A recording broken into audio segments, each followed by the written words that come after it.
కానీ ఉద్యోగాలకు ఇంటర్వ్యూకి వెళ్ళినప్పుడు వాళ్ళు వేసే క్వశ్చన్స్కి ఎలా సమాధానం చెప్పాలనే దాని మీద ఈ కమ్యూనికేషన్ స్కిల్స్ అనేది డెవలప్ చేసుకోవాల్సిన అవసరం ఉంది.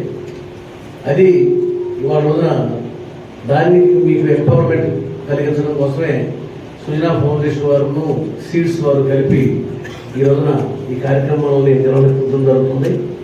దీని ద్వారా ఒక్క మన కాలేజీలో చదువుకున్న స్టూడెంట్స్కి మాత్రమే కాకుండా కృష్ణా జిల్లా వ్యాప్తంగా ఎవరైతే నిరుద్యోగులు ఉన్నారో, చదువు పూర్తి చేసుకున్నటువంటి వారు ఎవరైతే ఉన్నారో వారందరికీ కూడా ఉద్యోగ అవకాశాలు కల్పించేలాగా వాళ్ళందరినీ కూడా ఎంకరేజ్ చేయడం జరుగుతుంది.